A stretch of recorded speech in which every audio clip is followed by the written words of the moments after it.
Hi everybody and welcome. Today I'm going to try and talk a bit about Enoch and his description of the Earth. So I put together a drawing, not very good but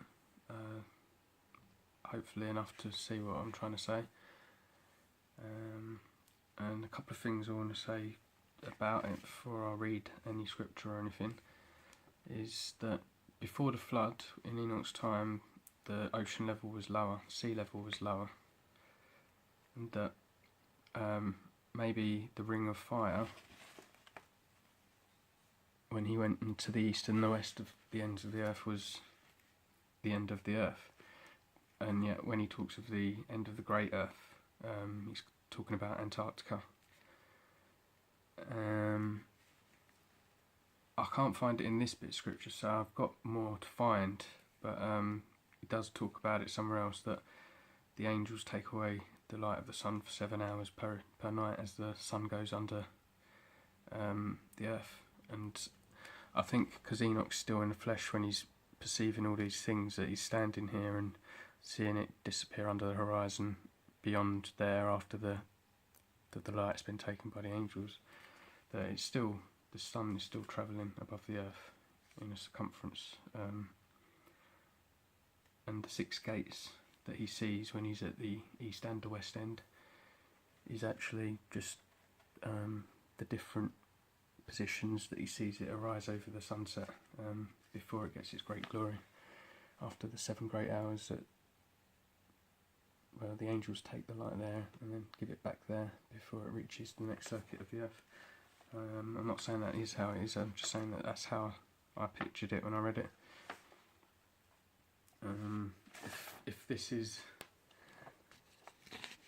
what I suppose as well, this might be the second heaven and beyond the Antarctica, these lands. I might be wrong, but maybe.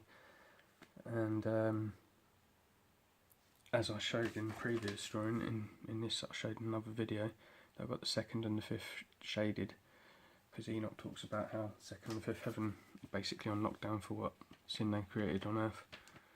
And that's maybe why when we travel to Antarctica or have footage of people that have been, you can see it's dark and cold and there's no sunlight there. Maybe that's one of the reasons it's on lockdown, it's got no light there or something. And there's talk, I don't know how true it is, but there's talk of other beings in Antarctica or something. So with all these things in mind, I'll go back to my diagram. When you hear of Enoch talk, I'm thinking that he might be talking of in this place that quite possibly was land before the flood, or some of it was anyway. So yeah, here we go. I'm not going to read it all word for word, but I'm just going to read the bits relevant to the description. So yeah, if you notice anything, please say in the comments. I'll start with chapter 18. I saw the treasuries of all the winds. I saw how he had furnished them with the whole creation and the firm foundations of the earth. And I saw the cornerstone of the earth. I saw the 4 winds which bear the earth and the firmament of heaven. And I saw how the winds stretch out the vaults of heaven, and have their station between heaven and earth. These are the pillars of heaven. I saw the winds of heaven which turn and bring the circumference of the sun, and all the stars to their setting. I saw the winds on all the earth carrying the clouds. I saw the paths of the angels. I saw at the end of the earth the firmament of the heaven above, and proceeded and saw a place which burns day and night, where there are 7 mountains of magnificent stones, each towards the east, 3 towards the east, and 3 towards the south. And for those towards the east, 1 was coloured stone, and 1 pearl, and 1 of jacinth. Those towards the south of red stone, but the middle one reached to heaven, like the throne of God, of alabaster, and the summit of the throne was of sapphire. And I saw a flaming fire, and beyond these mountains is a region at the end of the great earth. There the heavens were completed, and I saw a deep abyss, with columns of heavenly fire, and among them I saw columns of fire full, which were beyond measure alike towards the height of towards the depth. And beyond that abyss I saw a place which had no firmament of the heaven above, no firmly founded earth beneath it. There was no water upon it, no birds, but it was a waste and horrible place. And I saw there 7 stars, like great burning mountains, and to me, when I inquired regarding them, the angel said, "This place is the end of heaven and earth. This has become a prison for the stars and the hosts of heaven. And all the stars which roll over the fire are they which have transgressed the commandment of the Lord in the beginning of their rising, because they did not come forth at their appointed times. And he was wroth with them, and bound them till the time that their guilt should be consummated, even for 10,000 years. And I proceeded to where things were chaotic, and I saw there something horrible. I saw neither a heaven above, nor a firmly founded earth, but a place chaotic and horrible. And there I saw 7 stars of the heavenly bound together in it, like great mountains with burning fire. And then I said, For what sin are they bound, and on what account have they been cast in here? Then said Uriel, one of the holy angels who was with me, and was chief over them, said, Enoch, why dost thou ask? Why art thou eager for the truth? These are the number of the stars of heaven which have transgressed the commandment of the Lord, and are bound here till 10,000 years, the time entailed by their sins which is consummated. And from thence I went to another place, which was still more horrible than as far as the abyss, being full of great descending columns of fire. Neither its extent or magnitude could I see, nor could I conjecture. Then I said, How fearful is this place, and how terrible to look upon? And Uriel answered me, one of the holy angels who was with me, and said to me, Enoch, hast thou such fear and affright? Why hast thou such fear and affright? And I answered, Because of this fearful place, and because of the spectacle of the pain. And he said to me, This place is the prison of the angels, and here they will be in prison forever. And thence I went to another place, and he showed me in the west another great and high mountain, and of hard rock. And there were 4 hollow places in it, deep and very smooth. 3 of them were dark and 1 bright. There was a fountain of water in the middle. And I said, How smooth are these hollow places, and how deep and dark to view? Then Raphael answered one of the holy angels who was with me, and said to me, These hollow places have been created for this very purpose, that the spirits of the souls of the dead should assemble therein. Yea, that all the souls of the children of men should assemble here. And these places have been made to receive them till the day of their judgment, until their appointed period, till the period appointed, comes upon them.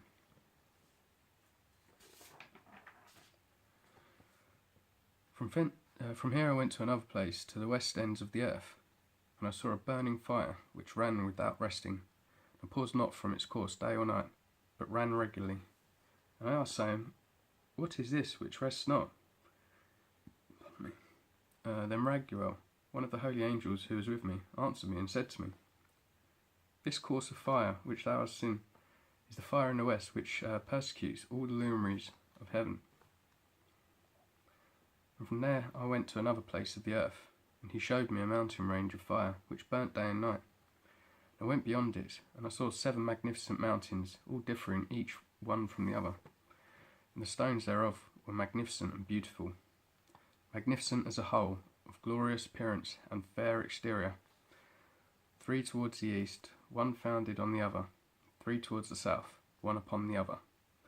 Deep rough ravines, no one of which joined with any other. And the 7th mountain was in the midst of these, and it excelled them in height, resembling the seat of the throne. The fragrant trees encircled the throne, and amongst them was a tree such as I had never yet smelt, neither was any amongst them, nor any others like it. For this fragrant tree no mortal is permitted to touch it till the great judgment, when he shall take vengeance on all that and bring everything to its consummation forever. It shall then be given to the righteous and holy. Its fruit shall be for food to the elect. It shall be transplanted to the holy place, to the temple of the Lord, to the eternal King. And I went from thence to the middle of the earth, and I saw a blessed place, in which there were trees, with branches abiding and blooming, of a dismembered tree. And there I saw a holy mountain, and underneath the mountain to the east there was a stream, and it flowed towards the south. And I saw towards the east another mountain, higher than this, and between them a deep narrow ravine. In it also ran a stream underneath the mountain, and to the west thereof there was another mountain, lower than the former, of a small elevation, and a ravine deep and dry between them, and another deep and dry ravine was in the extremities of 3 mountains, and all the ravines were deep and narrow, being formed of hard rock, and these were not planted, trees were not planted upon them. And I marvelled at the rocks, at the ravine, yea, I marvelled very much. Then said I, for what object is this blessed land, which is entirely filled with trees, and this accursed valley between? Then Uriel, one of the holy angels who was with me, answered and said to me, this is the cursed valley for those who are accursed forever. Here shall all the accursed be gathered together, who utter with their lips against the Lord unseemly words, and of his glory speak hard things. Here shall they be gathered together, and here shall their place of judgment be. In the last days there shall be upon them the spectacle of righteous judgment in the presence of the righteous forever. Here shall the merciful bless the Lord of glory, the eternal King. In the days of judgment over the former they shall bless him for the mercy, in accordance with which he has assigned them their lot. And I blessed the Lord of glory, and I set forth his glory, and lauded him gloriously. And then I went towards the east, to the midst of the mountain range of the desert. And I saw a wilderness, and it was solitary, full of trees and plants. And water gushed forth from above, rushing like a copious watercourse, which flowed towards the northwest. It caused clouds and dew to ascend on every side. Thence I went to another place in the desert, and I approached to the east of this mountain range, and there I saw aromatic trees exhaling the fragrance of frankincense and myrrh. The trees also similar to the almond tree. And I saw the other mountains amongst them, groves trees, and I flowed forth from them nectar, which is named Sarara and Galbanum. And beyond the mountains I saw another mountain to the east of the ends of the earth, wherein the aloe trees, and all the trees were full of stacte, being like almond trees, and when one burnt it, it smelt sweeter than any fragrant odour. And after these fragrant odours, as I looked towards the north over the mountains, I saw 7 mountains full of choice nard and fragrant trees, and cinnamon and pepper.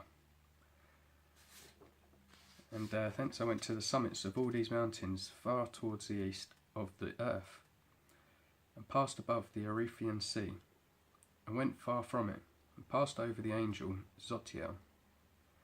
I came to the garden of righteousness, and from far off these trees more numerous than these trees and great. And from far off trees more numerous than these trees and great. 2 trees there, very great and beautiful and glorious and magnificent, the tree of knowledge, whose holy fruit they eat, and know great wisdom. That tree is in the height like a fir, and its leaves are like those of the carob tree, and its fruit is like the clusters of the vine, very beautiful, and the fragrance of the tree penetrates afar. Then I said, how beautiful is this tree, and how attractive in its look. Then Raphael, the holy angel who was with me, answered me and said to me, this is the tree of wisdom, of which thy father old in years, and thy aged mother, who were before thee, have eaten. And they learned wisdom, and their eyes were opened, and they knew that they were naked, and that they were driven out of the garden. And from thence I went to the ends of the earth, and I saw there great beasts, and each differed from the other, and I saw birds, also differing in appearance and beauty and voice, the one differing from the other. And to the east of those beasts I saw the ends of the earth, whereon the heaven rests, and the portals of the heaven open. And I saw how the stars of the heaven come forth, and I counted the portals of which they proceed, and wrote down all their outlets of the individual star by itself, according to their number and their names, their courses and their positions, their times and their months. As Uriel, the holy angel who was with me and showed all things to me, and wrote them down for me, and also their names he wrote for me, and their laws and their companies. From thence I went towards the north ends of the earth, and there I saw a great and glorious device at the ends of the whole earth, and here I saw 3 portals of heaven open in heaven. Through each of them proceed with north winds. When they blow, there is cold, hail, frost, snow, dew, and rain. Out of one portal they blow for good, but when they blow through the other two portals, it's with violence and affliction on the earth, and they blow with violence. And from there I went towards the west ends of the earth, and I saw there 3 portals of the heaven open, such as I had seen in the east, same number of portals and the same number of outlets. From thence I went to the south ends of the earth, and I saw there open 3 portals of heaven. Thence there came the dew, rain, and wind. And from thence I went to the east, to the ends of the heaven, and I saw there 3 eastern portals of heaven open, and small portals above them. Through each of these small portals pass the stars of heaven, and run their course to the west of the path which is shown to them. And as often as I saw, I blessed always the Lord of glory.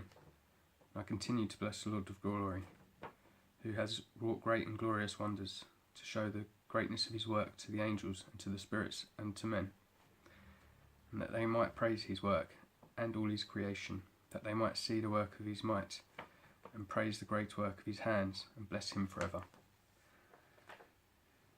So I actually got through that quicker than I thought I would.